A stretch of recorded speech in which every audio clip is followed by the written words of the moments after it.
Hello Sanjeev बेटे। Hello garden lovers. तो थोड़ा सा ऊपर व्यू में दिखा रही हूँ, थोड़ा धूप है तो शायद शाम को दोबारा बनाना पड़े। अभी अभी पौधों को पानी डाला है तो नहला कर हटी हूँ, उनको अच्छा लगता है। ये मेरा एक कॉर्नर है जहाँ पर मैंने नदियाँ बनाई हैं, जो ऊपर से ब्लू कलर का पानी गिर रहा है। ये देखो, जो पुराने घड़े होते हैं ना, सराही होती है, उससे तैयार किया है, DIY है। ये एक ट्रे गार्डन है, थोड़ी सी इसकी डेकोरेशन अभी बाकी है। इधर थोड़ा पेंट करना बाकी है। तो ये देखो, मेरे मकान की रेनोवेशन हुई थी कोठी की, तो मेरी सिंक निकली थी, तो वो मैंने तीनों ही यूज़ कर लिया। तो उसमें सुराख तो होता ही, ऑटोमेटिकली आपका गमला बन जाता है। पेंट कर दिया, तो कबाड़ से जुगाड़ काफ़ी किया हुआ है। तो इधर देखो, अभी मेरे प्लांट्स पेंट होने रहते हैं। अभी तो दीवार पेंट हुआ है।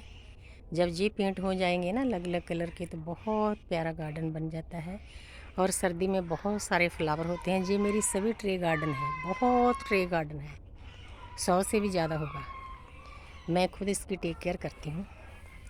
तो उधर ऊपर छोटे छोटे प्लांट रख देती हूँ, वो एक अलग सी सुंदरता बन जाती है। आप देखो, ये ना एक वर्टिकल गार्डन बना हुआ है, ऊपर फिर नीचे फिर नीचे फिर नीचे घास।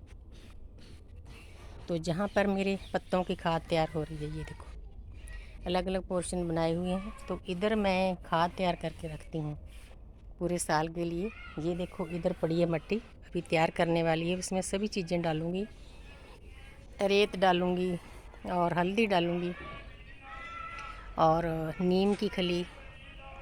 तो पूरी खाद अच्छे से तैयार कर देती हूँ, पूरा साल चलती रहती है। तो इधर सभी मेरे ट्रे गार्डन है। अभी ये मेरे पॉट तैयार हैं। इनमें मैं पॉट ऐसे तैयार करती हूँ, आधा पॉट में पत्तों से भरती हूँ, तो 2-3 साल उनको ऑटोमेटिकली प्लांट को खुराक मिलती रहती है, न्यूट्रिशन मिलती रहती है। जैसे हमें मल्टीविटामिन चाहिए होते हैं, तो 2 साल बाद जब मैं उसको रिपोर्ट करती हूँ, तो वो खाद पूरी ब्लैक हो जाती है। मतलब ऑटोमेटिकली एक प्रोसीजर चलता रहता है। तो प्लांट मेरा कोई मरता नहीं है, ग्रीनरी बहुत है, यही कारण है। तो ये देखो, जी मेरा चंपा लगाया हुआ है। ये भी मैं सड़क पर जाती हूँ ना, मुझे जो भी फ्लावर अच्छा लगता है तो उसकी एक टहनी, 1-2 टहनी लगा देती हूँ। 3-4 लगानी पड़ती है, अगर 4 लगाएंगे 2 तो हो ही जाएगी। तो ये मेरा एक कुआं सा बनाए हुए है, अभी ऊपर इसकी रेनोवेशन रहती है। तो आसपास पेबल्स लगाए हैं, साथ में एक ब्लू नदी है। अभी इसको कलर करना रहता है थोड़ा, इसलिए दिखाई नहीं देती। तो ये देखो, ऊपर हट बनी हुई है। पुराने ज़माने में जैसे कुएं से जल निकालते थे। तो जो पीछे है वो मेरे बड़े बड़े पॉट्स हैं। वो मेरे बेटे के पास ना टैंकर हैं तेल के, उनके ऊपर टैंकी का ढक्कन होता है, वो मेरा पॉट बन जाता है। बहुत हैवी होता है, लोहा उठाना बहुत मुश्किल होता है, तो इसलिए मैंने एक साइड पर सेट कर दिए। ये मेरे तुलसी जी हैं, तो तुलसी जी की पूजा करती हूँ। ये मेरे अपना बृहस्पति देवता है, इनकी भी पूजा करती हूँ।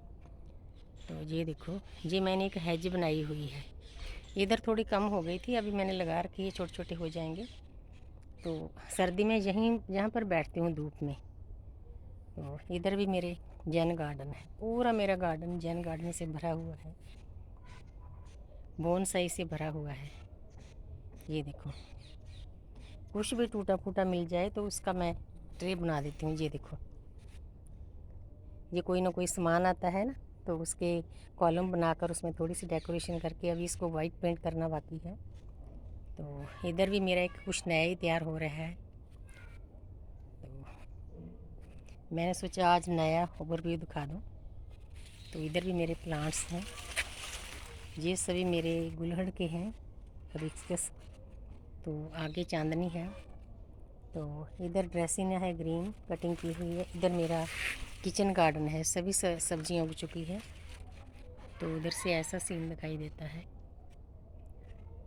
पीछे हमारे जो एनिमल हैं, दूध देने वाले, वो हैं। बेटा मेरा खेती करता है। ये मेरा अनार का पेड़ है। अपने घर को स्वर्ग बनाना अपने बस में होता है, आपका स्ट्रेस लेवल भी कम होता है। ये मेरी एक हैज लगाई हुई है, इसके मैंने कैटरपिलर बनाए हुए हैं गोल, एक ऊपर एक उधर। तो ये मुझे बहुत अच्छी लगती है, कटिंग करने के बाद बहुत प्यारी लगती है। तो इधर भी मेरे ट्रे गार्डन है। पीछे मेरी टॉपियारी तैयार हो रही है गोल। अभी पूरी तैयार नहीं हुई।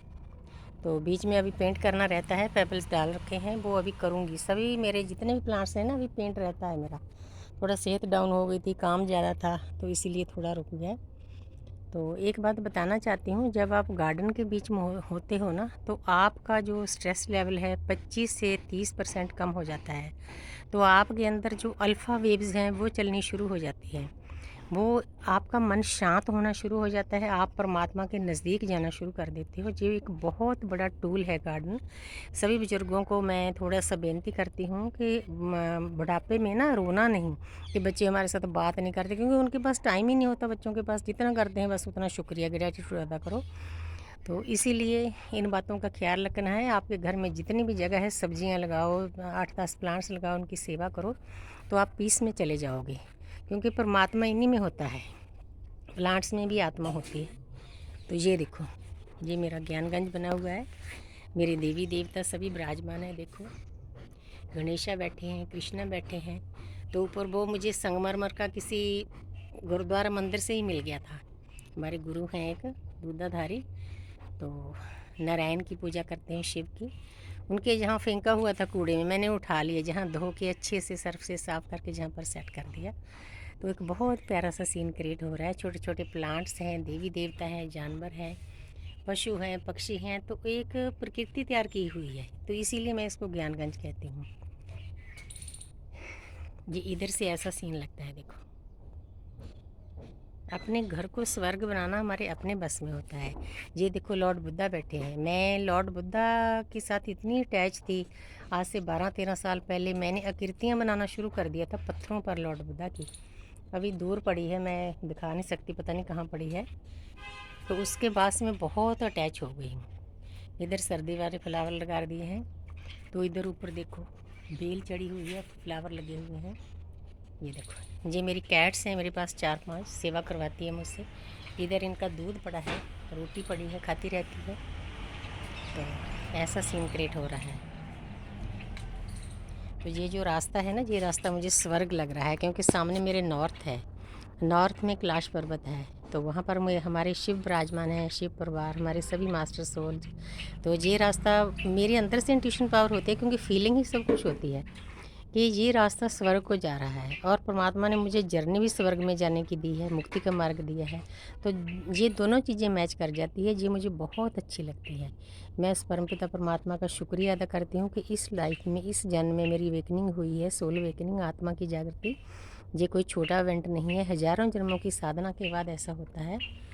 तो आप पीस में चले जाते हो, शांति में चले जाते हो। तो परमात्मा ने बख्शिश की है। मैं ट्विन फ्लेम जर्नी में हूँ, हर को समझ में नहीं आता कि ट्विन फ्लेम जर्नी क्या होती है। मैं गाइड भी करती हूँ, काउंसलिंग भी करती हूँ, टैरो कार्ड रीडिंग करती हूँ, रेकी करती हूँ, आकाशिक रीडिंग का कोर्स भी किया है। तो आस्ते आस्ते यूनिवर्स स्टेप बाय स्टेप सभी यूनिवर्स के जितनी अकल्ट साइंस है हमारे अंदर डालते हैं।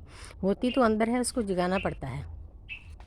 तो इसीलिए ये बातें बहुत ज़रूरी है। अब कलयुग जो सतयुग में कन्वर्ट हो रहा है, इसीलिए 2020 में कोरोना का झटका दिया गया था, इस बार जल का झटका दिया है। ये सोल शॉक दिए जाते हैं प्रकृति की तरफ से, ताकि आत्माओं की जागृति हो। हम सतयुगी आत्मा हैं, कलयुग में कन्वर्ट हुई हैं, लेकिन अब सतयुग में कन्वर्ट हो रही है।